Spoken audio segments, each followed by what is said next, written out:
내게 요구하시는 것이 무엇이냐라는 제목으로 하나님의 말씀 증거합니다. 사랑하는 성도 여러분, 내게 요구하시는 것이 무엇이냐, 여호와께서 내게 요구하는 것이 무엇이냐라는 이 하나님의 음성이 들릴 때 혹시 마음에 뭔가 찔림이 오거나 마음에 깨달음이 있거나 분명히 하나님께서 내게 명령하신 것이 있었는데 떠오르는 것이 혹시 있지 않습니까? 하나님이 내게 요구하는 것이 있다.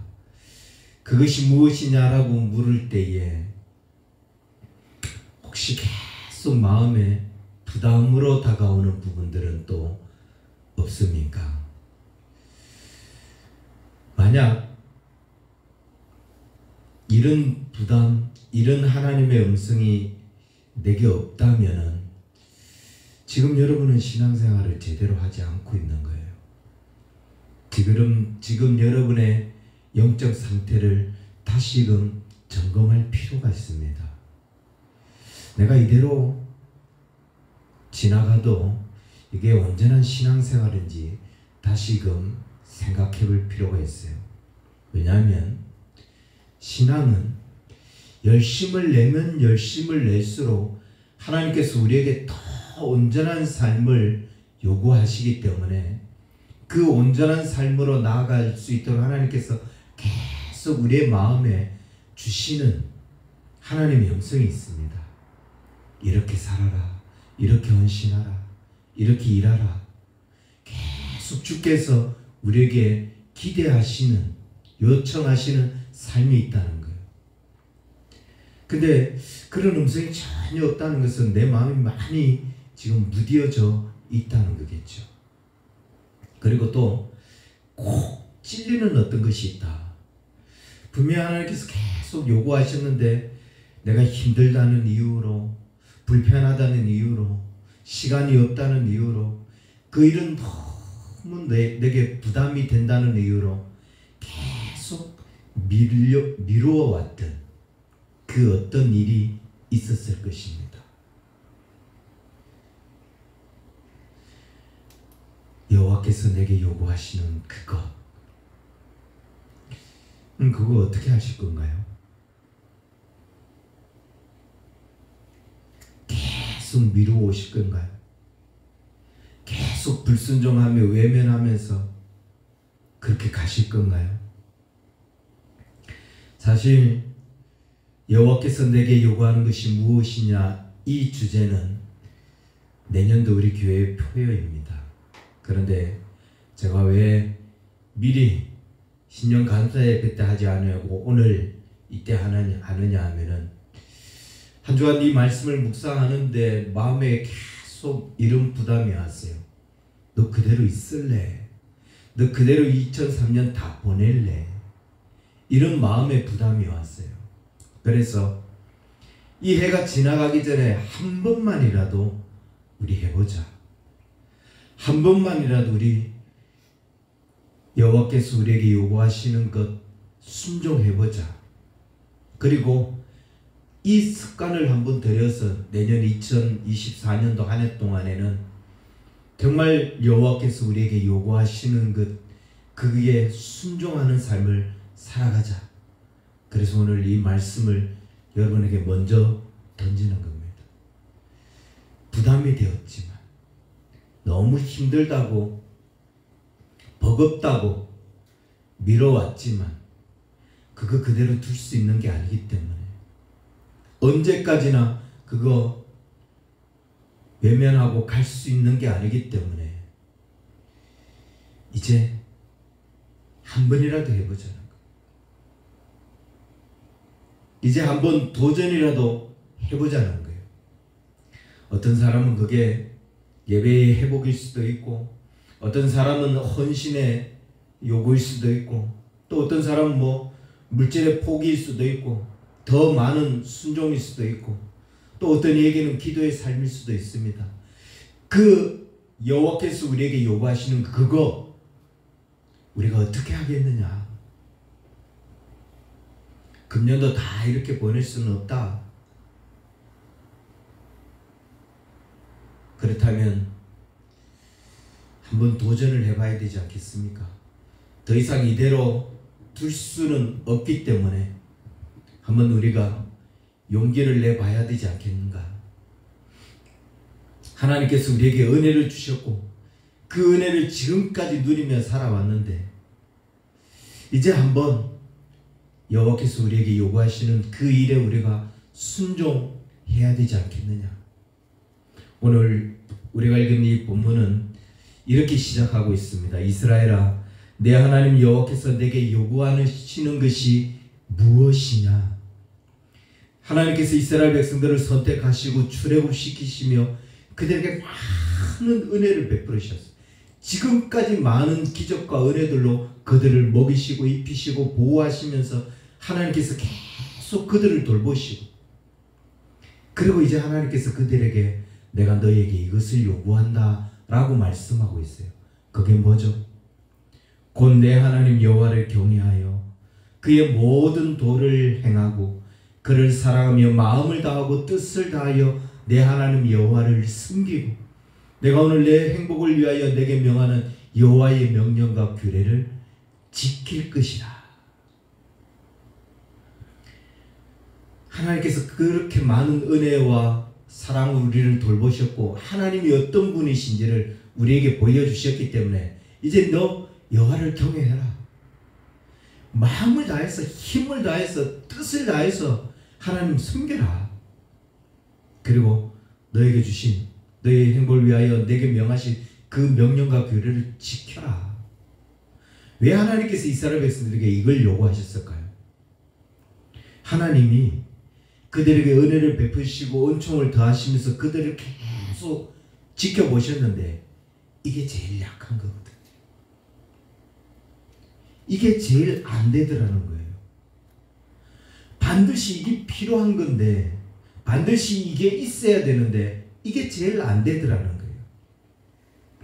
애굽에서 430년 동안 종노릇 하면서 그들이 하나님을 제대로 섬겨보지를 못했잖아요. 그래서 하나님 인도함을 받고 나오는데도 하나님을 하나님 되게 섬기지 못하고 있는 거예요.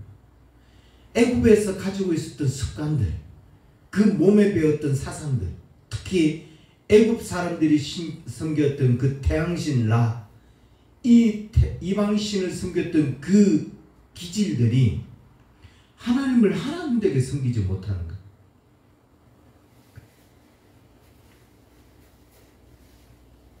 태양신이 뭐라고 했어요? 태양신 라가 세상의 질서를 유지하고 모든 만물을 통치하는 권력자라고 했고 그 나라의 왕이 그 태양신의 아들이고 바로가 태양신이 그 바로를 보호해주면서 바로가 이 세상에서 그 신의 대리자 역할을 한다고 했습니다. 그래서 여러분 이스라엘의 그 역사, 이집트의 역사나 이런 데 보면은 이런 그림들이 굉장히 많아요. 이게 바로 태양신 라예요. 그리고 뭐 이집트 왕들의 그 무덤이나 벽화에 보면 이런 형태로 우리 신의 아들들이다. 그러니까 이집트 사람들은, 애굽 사람들은 자기들이 섬기는 신을 여기에다 만들어 놓고 온갖 길거리마다 동상을 만들어 놓고 벽에 그림을 놓고 저게 내가 섬기는 신이다. 이렇게 섬겨왔었으니까 자기들이 섬기는 신이 뭔지 보이지니까 섬기기가 좋았죠. 쉬웠겠죠. 근데 하나님은 알 수가 없어요. 심지어 어떤 형상으로도 뭔 형상을 만들지 말라고 하는 게. 그러니까 어쩌면 좀처럼 더 믿기가 힘들었는지 모릅니다. 확신이 생기지 않았는지 모릅니다. 네. 그 이방신을 섬겼던 그 습관으로 하나님을 섬기려고 하니까 제대로 섬기지를 못하는 거예요. 그래서 하나님께서 이스라엘 백성들에게 하나님을 어떻게 섬겨야 하는지, 하나님이 어떤 하나님인지를 출애굽시키기 전부터 보여주시고 출애굽하는 모든 과정에서 광야를 살아가는 모든 여정에서 그 하나님을 가르치고 보여주시고 나타내셨어요. 계속 그들에게 은혜를 베푸셨어요. 그러면서 이제 이렇게 요구하시는 거예요. 내가 너에게 요구하는 건 한 가지다. 내 하나님 여호와를 경외하라. 그 모든 도를 행하되 그 여호와를 사랑하되 좀 마음을 다하고 좀 힘을 다해서 뜻을 다해서 그 여호와를 섬겨라. 근성근성하지 말고 힘을 다해라. 하나님께서 이스라엘 백성들에게 힘을 다해서 하나님을 섬기라고 요구하는 데는 이유가 있는 거죠. 그렇게 돌보시고 가르치시고 은혜를 베푸셨는데 이게 잘 안 되는 거거든요. 몸에 밴 습관 때문일 수도 있고 그들의 기질 때문일 수도 있고. 그런데 왜 하나님께서 이스라엘 백성들에게 너 좀 마음을 다하고 뜻을 다해서 섬겨라. 왜 하나님께서 이렇게 섬기라고 말씀하셨어요? 그렇게 섬기라고 하신 이유가 뭐예요? 13절에 이렇게 말씀하고 있어요.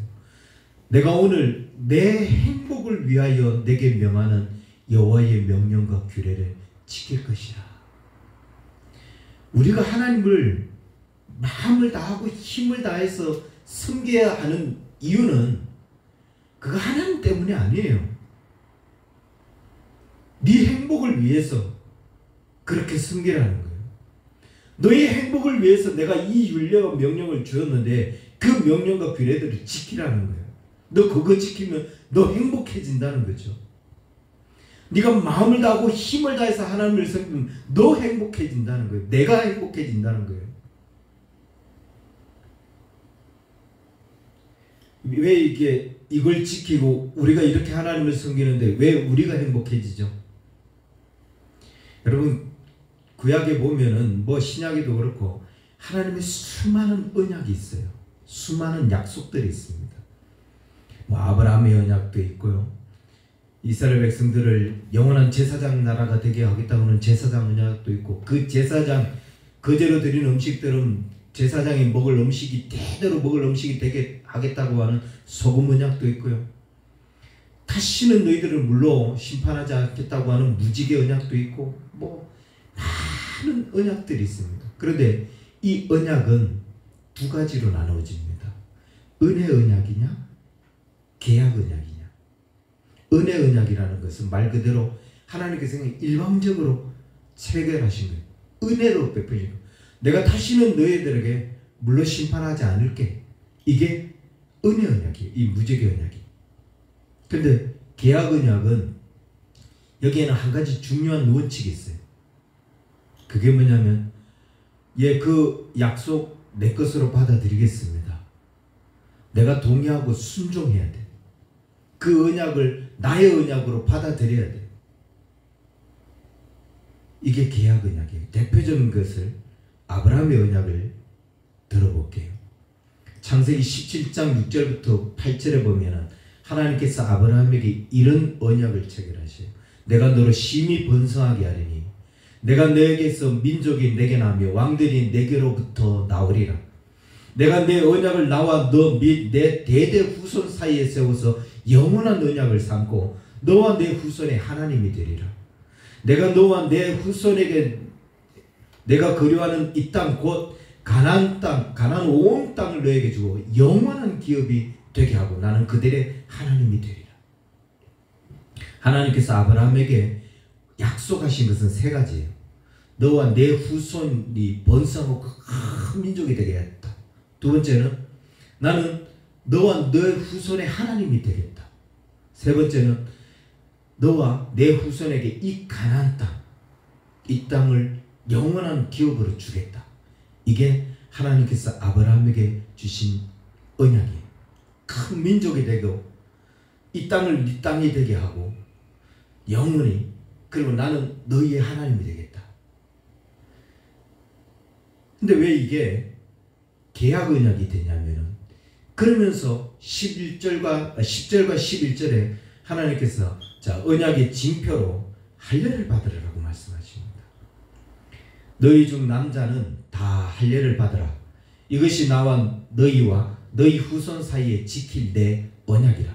너희는 또 표피를 베어라. 이것이 나와 너희 사이에 언약의 표징이니라. 너 큰 민족이 되고 번성하고 내가 이 땅을 너에게 영원한 기업으로 주고 나는 너희의 하나님이 될 텐데 그 조건은 네가 할례를 받는 거야 라는 거예요. 네가 그 언약 동의합니다. 하나님께서 그 축복을 나에게 주실 것을 내가 믿고 나도 그 하나님의 약속에 동의하겠습니다. 순종하겠습니다. 그게 할례를 받는 건데 17장 25절부터 35절 23절부터 25절에 보면은 이 아브라함이 하나님이 자기에게 말씀하신 대로 이날에 그 아들 이스마엘과 집에서 태어난 모든 자와 돈으로 산 모든 자와 곧 아브라함의 집 중에 모든 남자를 데리고 그 표피를 베었으니 아브라함이 그의 표피를 벤 때가 99세였고 그의 아들 이스마엘이 그 표피를 벤 때가 30세였더라. 아브라함이 동의하겠습니다 하고 99살에 할례를 하고 그 집에 있는 모든 남자들이 다 할례를 행했다는 거예요. 이 할례를 하는 것, 이게 왜 중요하냐? 이 할례를 행하는 게 뭘 의미하냐? 하나님이 복 주시겠다고 하는 거, 그거 내가 하나님이 우리에게 약속해 주셨지만 이 약속이 이루어지기 전에 먼저 내가 그 약속을 받을 수 있는 자격이 되어야 된다는 거예요. 그 약속의 백성이 되어야 된다는 거예요. 그 증표가 할례 받았느냐 이거죠. 그 약속을 누릴 수 있는 자가 먼저 돼야 하나님의 이 모든 약속을 내가 누릴 수 있다는 거죠. 약속을 선물했는데 하실 계획을 갖고 있는데 이 약속을 선물로 받는 것보다 더 중요한 게 뭐냐면은 그 약속을 선물 받기에 합당한 언약에 합당한 자인가, 이게 중요하다는 겁니다. 이렇게 예를 들면 더 이해하기 쉬울까요? 당신 나하고 결혼합시다 약속을 했어요. 그래서 약혼식까지 거행했어요. 그렇다면 이 둘은 의무적으로 결혼을 해야 되는 건가요? 약혼을 했는데 상대방이 간음을 했어요. 그러면 이 약속은 그냥 자연스럽게 효력을 상실하는 거죠. 그 약속을 지킬 필요가 없는 거예요. 내가 잘못했기 때문에 약속이 그냥 깨지는 거죠. 할례가 그런 거예요. 그래서 이스라엘 백성들은 남짓 8일 만에 다 할례를 받습니다. 하나님의 그 약속, 그거 내가 약속 받을 자가 되겠습니다. 약속 받기 합당한 자가 되겠습니다. 할례가 도대체 무엇을 의미하는데? 하나님의 약속, 하나님의 언약을 몸에 새기는 겁니다. 하나님, 내가 그 약속 받기로 작정합니다. 동의합니다. 그리고 그렇다면 내가 하나님의 말씀하신 대로 하나님의 뜻대로 나는 순종하겠습니다. 그렇게 선포하고 그렇게 맹세하는 것, 이게 할례를 행하는 거예요. 그렇게 할 때 비로소 하나님과 언약이 체결되는 거죠. 그래서 이스라엘 백성들은 이 할례식 때 이웃 사람들을 다 불러놓고 큰 잔치를 베풉니다. 자녀의 삶에서 하나님과 언약이 체결되는 순간이거든요. 하나님의 언약이 그의 몸에 새겨지는 순간이에요. 이 자녀의 인생에서도 가장 중요한 인생이죠. 하나님의 약속이 이제 내 삶에, 내 몸에 새겨지는 순간이기 때문에 이 언약식을 하면서 이렇게 사람들에게 선포합니다. 너는 이제 하나님과 약속이 체결된 언약의 백성이다. 너는 네 몸에 새겨진 이 징표를 볼 때마다 나는 하나님과 언약의 관계가 있는, 언약의 관계로 있는 사람이구나, 이걸 생각해야 된다는 거죠. 그리고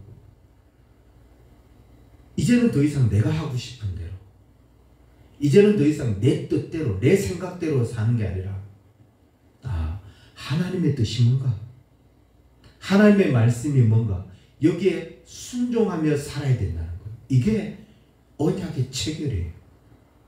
이게 할례를 행하는 거예요.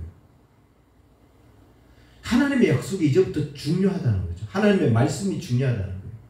나 그렇게 살 때 하나님께서 그 약속을 나에게 이제 실현시켜 주신다는 거죠. 그게 언약 체결 할례예요. 아브라함은 그래서 99세에도 나 하나님 약속하신 그 복 받아야지. 그리고 약속을 체결한 거예요. 자기 집 아들도, 자기 집의 모든 사람들도. 이스라엘의 아들이 태어나면 너도 하나님의 약속은 그거 받아야지. 그리고 다 할례를 행합니다. 출애굽한 이스라엘 백성들, 근데 광야에서 태어난 2세들이 하나님과 그 약속을 안 한 거죠. 그러니까 길갈에서 너희들 하나님과 이 약속 먼저 체결하고 들어가자. 길갈에서 약속을 체결합니다. 이 할례를 행할 때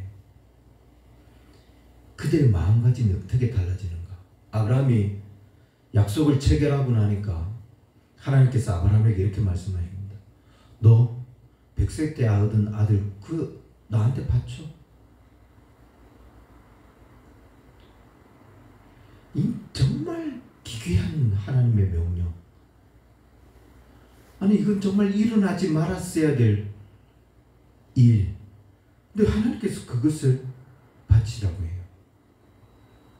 근데 아브라함이 바칠 수 있었습니다. 왜죠? 자기 몸에 하나님의 약속이 새겨져 있잖아요. 내가 너를 큰 민족 되게 할게. 너와 내 후손의 하나님이 될 거야. 이 가나안 땅을 영원히 너의 기업으로 줄 거야. 그 약속이 자기 몸에 새겨져 있거든. 그러니까 이제는 내 생각, 내 의지가 중요한 게 아니라 하나님 뜻이 중요하죠. 거기에 순종하는데 결정적인 영향을 주는 것, 결정적인 힘을 보태주는 것, 이게 바로 약속의 증표인 할례였던 겁니다. 나는 하나님께 순종하며 살아야 된다. 나는 내 생각보다 내 의지보다 하나님 뜻이 더 중요하다. 그럴 때 하나님께서 이 모든 것들을 내게 허락하신다. 이게 아브라함의 생각 속에 있었던 거예요. 우리도 이 약속의 증표를 가지고 있어야 돼요. 하나님 우리에게 약속하시는 것들, 하나님께서 우리에게 은혜를 베풀어 주시는 것들, 우리의 행복을 위하여 주시는 그것들, 그걸 정말 내가 받아 누리려면 먼저 그 약속을 받을기에 합당한 자가 되어야지. 그 은혜를 받을 만한 자가 되어야 되잖아요. 하나님께서 나를 보셨을 때, 너는 이 하나님과 관계가 맺어진 사람이구나. 이 약속이 맺어진 사람이구나. 그걸 확인할 수 있는 증표가 있어야 된다는 거죠. 구약 때는 그게 할례였지만 지금은 그 할례를 뭘로 비유를 해야 되죠? 그 할례를 무엇으로 찾아야 되죠? 우리의 삶에 그리스도로 말미암아 거듭났다면은 그 거듭난 우리의 삶에 뭐가 따라야 돼요? 순종이 따라야 되잖아요. 그 순종의 삶. 사도 바울은 그래서 그 순종의 삶을 이렇게 표현합니다.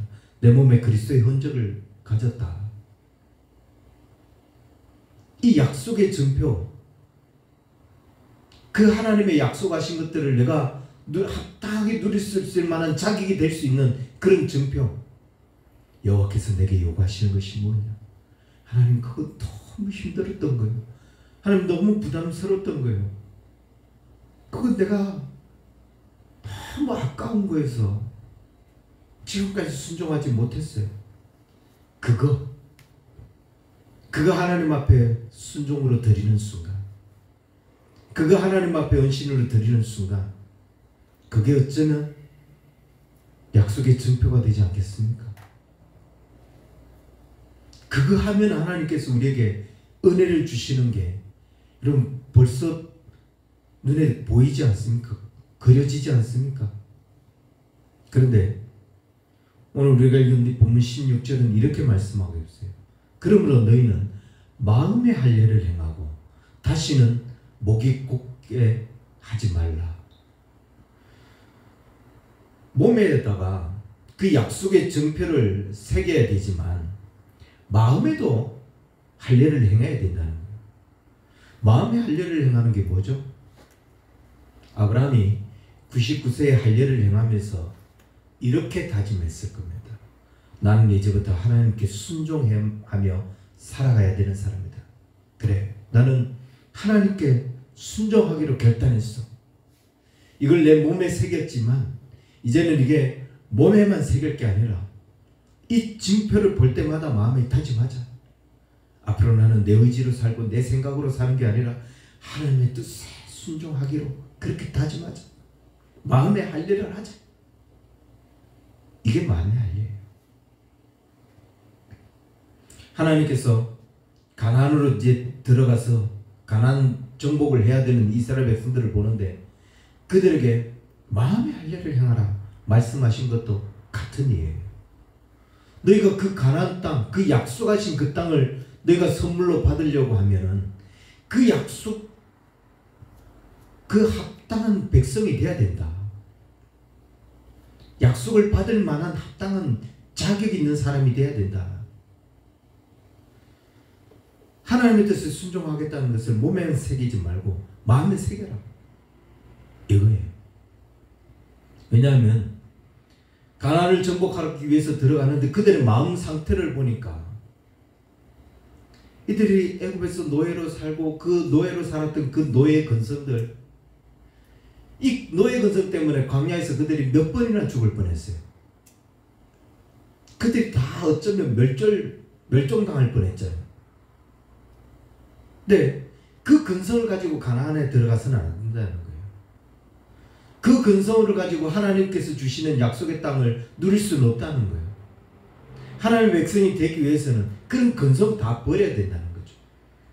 그래서 길갈에서 여호수아에게 이세대에게 할례를 행한 후에 여호수아 5장 9절을 보면은 하나님께서 여호수아에게 이렇게 말씀하십니다. 할례를 다 행하고 난 후에 여호와께서 여호수아에게 이르시되 내가 오늘 애굽의 수치를 너희에게서 떠나가게 하였다 하셨으므로 그곳 이름을 오늘까지 길갈이라 하니라. 길갈이라는 말이 기본형이 갈랄이라고 하는 동사예요. 이 갈랄이라고 하는 동사는 제거하다, 도려내다 라는 뜻입니다. 그리고 애굽의 수치라고 했는데 이 수치라고 하는 말을 헤르파라고 하는 단어인데 이 헤르파는 비난과 조롱거리, 모욕 이런 걸 의미해요. 무슨 말씀이냐면은 하나님께서 이스라엘 백성들을 봤는데 애굽에 있었기 때문에 그들이 애굽에 살았기 때문에 하나님 보시기에 비난거리가 될 만한 거, 조롱거리, 모욕거리가 될 만한 거, 그것 제거했다는 거예요. 애굽 땅에서 살면서 노예로 살았기 때문에 그 노예로 살면서 가졌던 그 노예 근성들, 오염들, 하나님 보시기에 정말 수치가 될 만한 그런 어떤 습관들, 이 잘못된 제약의 행동들, 이거 몸에 할례를 행하는, 길갈에서 할례를 행하는 그때에 다 같이 제거해 주셨다는 거예요. 그 애굽의 수치까지 제거했다. 여호와께서 내가 오늘 애굽의 수치를 너희에게 떠나가게 하셨다. 와, 이게 제가 생각해 보니까 이게 구약에는 이 할례가 그래서 성령 세례했던 거예요. 그냥 몸에만 징표를 삼은 게 아니라 그 습관, 그 기질까지 하나님께서 이 사람들을 새로운 정체성으로 만들어버린 거죠. 할례를 행함으로써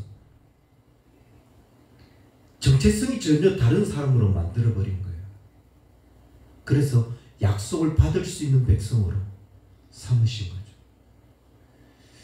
이 시대에 우리 예수 그리스도로 말미암아 거듭난 우리,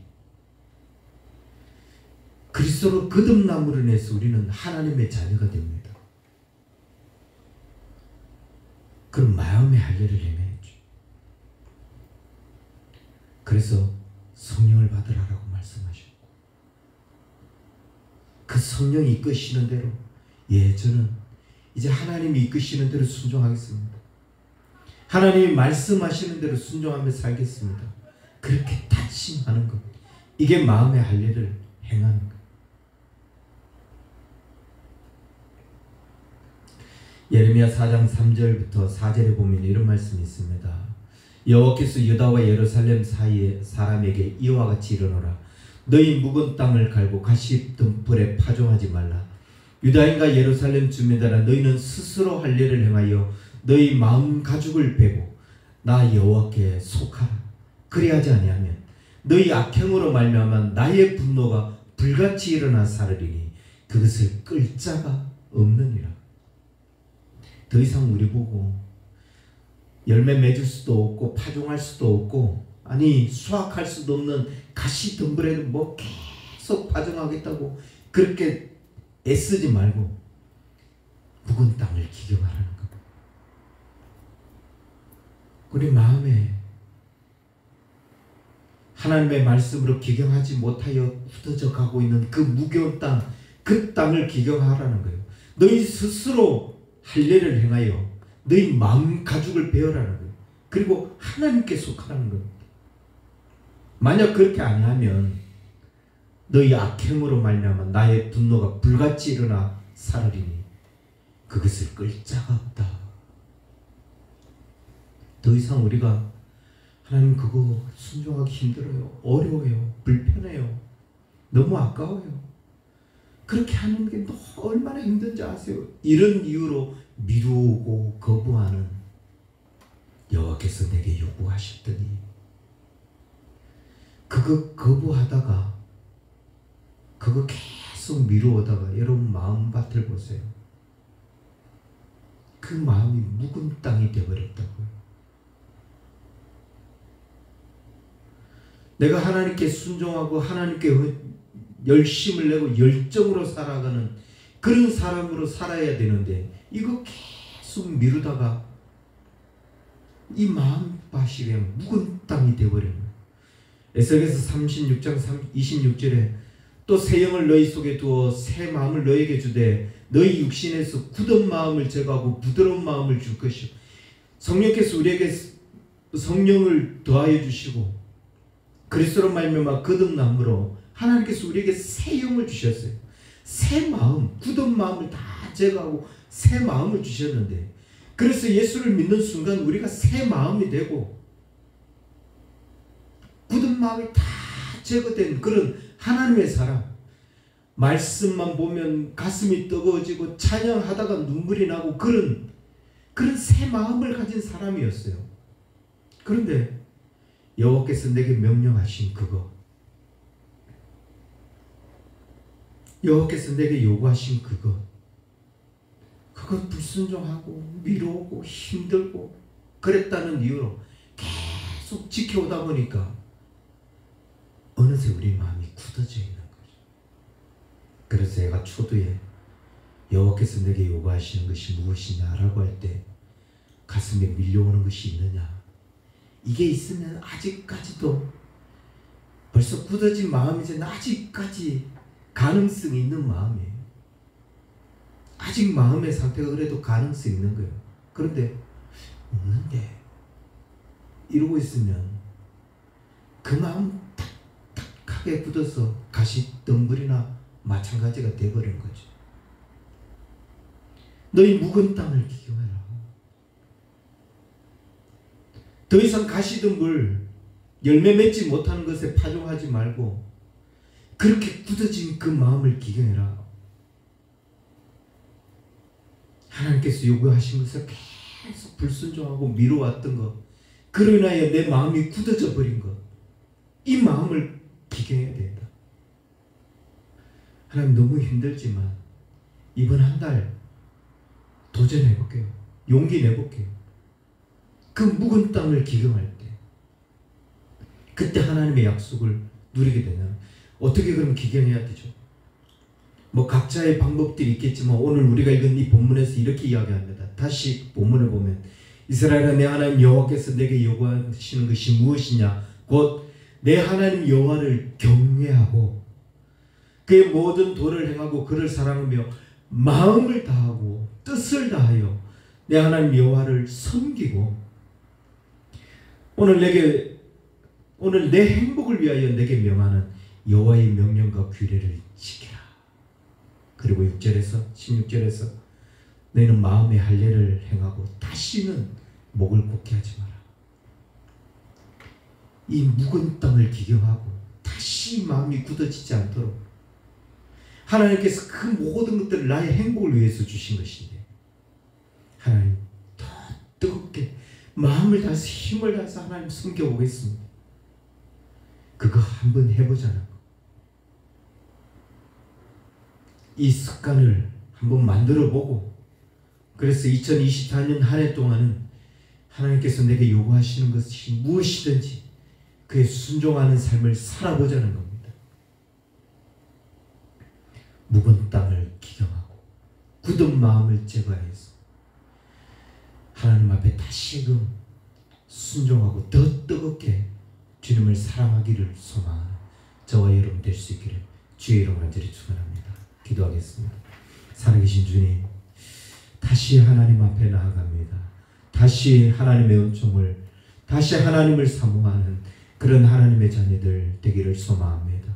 우리의 마음이 혹 주께서 요구하시는 그것으로 인하여 그 일에 불순종하고 그 일을 미루음을 통하여 우리의 마음이 굳어져 있지는 않은지 우리 자신들을 돌아보게 하시고 묵은 땅을 기경할 수 있는 하나님의 사람들 되게 하여 주옵소서.